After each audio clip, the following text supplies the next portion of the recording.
नमस्कार, news PR में आपका स्वागत है। मैं हूं आपके साथ प्रीति झा। छात्र नेता दिलीप ने वीडियो जारी कर दरोगा बहाली प्रक्रिया को फिर से सवाल के घेरे में लिया है। जी हां, उन्होंने एक बार फिर से धांधली को लेकर सवाल उठाया है। दरअसल आपको बता दें कि आरटीआर करके ओएमआर सीट की मांग की जा रही थी, जिसको लेकर आयोग ने कहा है कि ओएमआर सीट नहीं दी जा सकती है क्योंकि हम लोग इसकी नीलामी कर रहे हैं। जी हाँ, आप इस जो पत्र है उसमें भी आप साफ तौर से देख सकते हैं कि कहा गया है कि सूचना का अधिकार अधिनियम 2005 के तहत मांगी गई सूचना के संबंध में उपयुक्त विषय के संबंध में कहना है कि सूचना का अधिकार अधिनियम 2005 के तहत आपके सूचनावेदन में मांगी गई सूचना विज्ञापन जो है संख्या 1/2019 से संबंधित है। उल्लेखनीय है कि आपके द्वारा मांगी गई सूचना से संबंधित गोपनीय सामग्री की नीलामी प्रक्रिया प्रारंभ हो चुकी है, अतः आपके द्वारा मांगी गई सूचना को उपलब्ध कराना संभव नहीं है। आप स्क्रीन पे साफ तौर से देख सकते हैं कि आयोग ने किस तरीके से बताया है कि जो आप सामग्री की मांग कर रहे हैं, ओएमआर सीट की मांग कर रहे हैं, वो नहीं दी जा सकती है क्योंकि उसकी नीलामी प्रक्रिया शुरू की गई है। तो इस पर छात्र नेता दिलीप क्या कुछ कह रहे हैं, आप जरा सुनिए। नमस्कार दोस्तों, मैं दिलीप कुमार। दोस्तों, बिहार दरोगा बहाली में पैसा लेकर सीट बेची जाती है, ये बात मैं पहले भी कई बार कह चुका हूँ और आज फिर से कह रहा हूँ। इस बात का पुख्ता प्रूफ भी धीरे धीरे सामने आने लगा है। पीटी में पेपर लीक का भी सबूत था। मुख्य परीक्षा में जो धांधली हुई वो सबके सामने है, जिसकी खबर दैनिक भास्कर में भी छपी। उसके बाद फिजिकल में भी क्या क्या ड्रामा बीपीएसएससी ने किया और फाइनल रिजल्ट में भी आप लोगों ने खुद देखा कि कट ऑफ से ज़्यादा मार्क्स रहते हुए भी हजारों लोगों का सिलेक्शन नहीं किया गया। और पीटी रिजल्ट के बाद भी और मुख्य परीक्षा के रिजल्ट के बाद भी जब परीक्षार्थी आरटीआई से ओएमआर सीट की छाया प्रति मांगते थे, अपना मार्क्स मांगते थे, तो नहीं बताया जाता था। जवाब दिया जाता था कि बहाली की प्रक्रिया पूर्ण होने के बाद भी आपको इस संबंध में कोई जानकारी दी जाएगी। जब बहाली की प्रक्रिया पूर्ण हो गई तब परीक्षार्थी आरटीआई से ओएमआर सीट की कार्बन कॉपी मांगते हैं, छाया प्रति मांगते हैं, तो जवाब दिया जाता था कि आपका मार्क्स अपलोड कर दिया गया। और अभी कुछ परीक्षार्थियों का जवाब आया है। आप सोच लीजिए कि जब बहाली की प्रक्रिया पूर्ण हुई उस समय जब ओएमआर सीट की छाया प्रति मांगी गई तो ये जवाब दिया गया कि मार्क्स अपलोड कर दिया गया, जबकि मांगा जा रहा है ओएमआर सीट की छाया प्रति। और अब जब आरटीआई से जवाब मांगा गया है बहुत सारे परीक्षार्थियों के द्वारा, तो उनको जवाब आया है कि 2446 दरोगा बहाली से संबंधित गोपनीय सामग्रियों की नीलामी की प्रक्रिया शुरू हो चुकी है, इसलिए आपको इस संबंध में कोई जानकारी नहीं दी जाएगी। यानी कि 2446 दरोगा बहाली से संबंधित ओएमआर सीट की कार्बन कॉपी, क्वेश्चन बुकलेट सबको नीलाम किया जा रहा है, इसलिए आपको इस संबंध में कोई जानकारी नहीं मिलेगी। यानी कि अब ये जवाब दिया जा रहा है। जब जून में लगाया गया आरटीआई तो उस समय क्या कहा जाता था कि आपका मार्क्स जल्द ही अपलोड कर दिया जाएगा। अगस्त में कहा गया कि आपका मार्क्स अपलोड कर दिया गया और अब कहा जा रहा है कि गोपनीय सामग्रियों की नीलामी हो रही है, इसलिए आपको इस संबंध में कोई जानकारी नहीं दी जाएगी। जब पीटी रिजल्ट के बाद, मुख्य परीक्षा रिजल्ट के बाद मांगा जाता था तो कहा जाता था कि बहाली प्रक्रिया पूर्ण होने के बाद आपको इस संबंध में जानकारी दी जाएगी, यानी ओएमआर सीट की छाया प्रति दी जाएगी। अब आप बीपीएसएससी का खेला समझिए कि कितना बड़ा खेला हो रहा है, कितनी बड़ी महाधांधली की जा रही है। 25 लाख रुपया लेके दरोगा का सीट बेचा जा रहा है।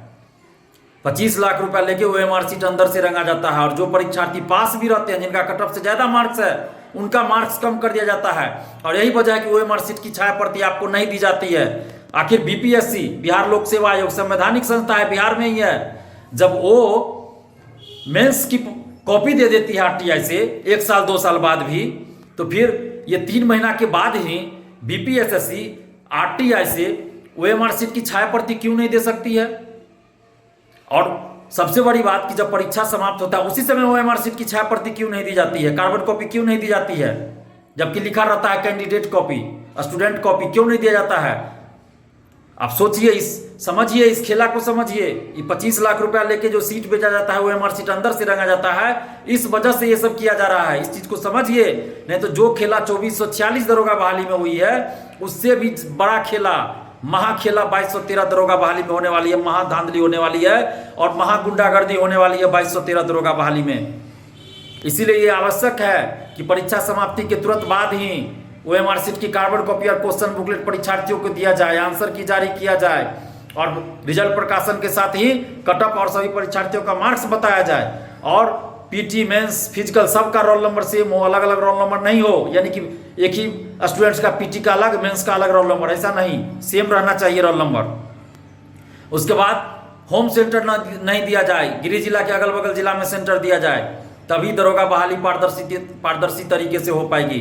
वरना ये 25 लाख रुपए में जो सीट बेचा जा रहा है, ये खेल महाखेला में बदल गया है। अब आप लोग को समझना पड़ेगा इस चीज को।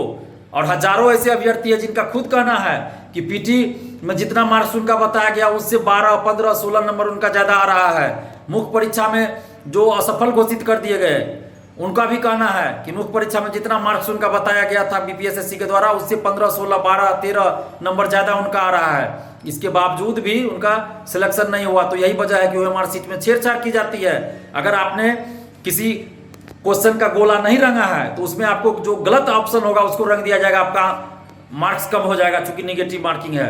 किसी क्वेश्चन का आपने सही आंसर दिया है, सही गोला रंगा है, वहां भी 4-5 क्वेश्चन का गोला एक और रंग दिया जाएगा, यानी 2-2 गोला रंग दिया जाएगा, तो आपका ऐसे ही निगेटिव चला जाएगा, वो गलत हो जाएगा। तो इस तरह से छेड़छाड़ की जाती है। आखिर बीपीएसएससी के चेयरमैन सुनीत कुमार को क्या दिक्कत है ओएमआर सीट की छाया पड़ती कार्बन कॉपी देने में? बस यही दिक्कत है कि 25 लाख में जो सीट बेचा जा रहा है अंदर से, और ओएमआर सीट रंगी जा रही है अंदर से, इस वजह से आपको ओएमआर सीट की कार्बन कॉपी नहीं दी जा रही है। अब आप सोचिए, जो 2213 दरोगा बहाली के परीक्षार्थी हैं, 6.5 लाख आपकी संख्या है। क्या आप एक दिन सड़क पे नहीं उतर सकते हैं? एक दिन आप सड़क पे उतर के नहीं मांग कर सकते हैं कि परीक्षा समाप्त 26 दिसंबर को परीक्षा है, 26 दिसंबर को ही हर हाल में ओएमआर सीट की कार्बन कॉपी और क्वेश्चन बुकलेट चाहिए? आप अगर नहीं मांग कीजिएगा तो फिर वही होगा जो 2446 में हुआ, 1717 में हुआ, वही फिर 2213 दरोगा बहाली में भी होगी। और इसके बाद इतने ज्यादा सीटों पे दरोगा बहाली नहीं आने वाली है। 1717 दरोगा बहाली, 2446 दरोगा बहाली और 2213 दरोगा बहाली, ये सुप्रीम कोर्ट के आदेश पे हो रही है। पुलिस और पब्लिक का जो राष्ट्रीय औसत है, बिहार का औसत भी उतना होना चाहिए। इस वजह से सुप्रीम कोर्ट का आदेश था, दिसंबर 2019 तक ये बहाली करने का था। लेकिन नीतीश सरकार ने अपनी नाकामी दिखाकर 2 साल का एक्सटेंशन ले लिया, 3 साल का एक्सटेंशन ले लिया, और बीच में कोरोना का बहाना बना दिया। तो इस वजह से अब सुप्रीम कोर्ट के आदेश पे ये बहाली हो रही है, और इसके बाद सुप्रीम कोर्ट का कोई आदेश नहीं है। तो इतने बड़े पैमाने पे दरोगा बहाली की वैकेंसी नहीं आने वाली है। तो इसलिए 2213 दरोगा बहाली में खूब खेला होगा, महाखेला होगा, और सीटों की बिक्री होगी, खुलेआम बिक्री होगी, बोली लगेगी। 25 लाख में तो बिक ही रहा है। इसमें भी देखिए क्या रेट होता है। मुझे तो लगता है 25 लाख ही अभी भी चल रहा है, जैसा कि सुनने में आ रहा है, क्योंकि कोरोना काल आ गया, इसलिए 25 लाख ही रेट अभी भी है। तो अब आप लोग को समझना पड़ेगा। मैं तो अपने स्तर से बहुत प्रयास कर रहा हूं, लेकिन जब तक आप लोग 6.5 लाख अभ्यर्थी हमारा साथ नहीं देंगे, तब तक फिर ये धांधली रुकने वाली नहीं है। मैंने 26 नवंबर को पटना कॉलेज में बुलाया था। पटना कॉलेज में जो सेट प्रैक्टिस करते हैं, सैकड़ों स्टूडेंट्स ने कहा था कि हम आएंगे। 10:30 बजे का टाइम दिया गया था, मात्र 2 लोग आए थे, वो भी उस ग्रुप से नहीं आए थे जो मुझे पहले से जानते थे, व्हाट्सएप ग्रुप से वो आए थे। उसके बाद मैंने छोड़ दिया, मैं बीपीएसएससी जाना चाहता था तो मैंने छोड़ दिया। अब आप लोग सोचिए कि आप लोग क्या चाहते हैं, धांधली चाहते हैं या धांधली मुक्त चाहते हैं दरोगा बहाली। धन्यवाद, जय हिंद। तो आपने सुना कि छात्र नेता दिलीप का क्या कुछ कहना है। बहुत बहुत धन्यवाद।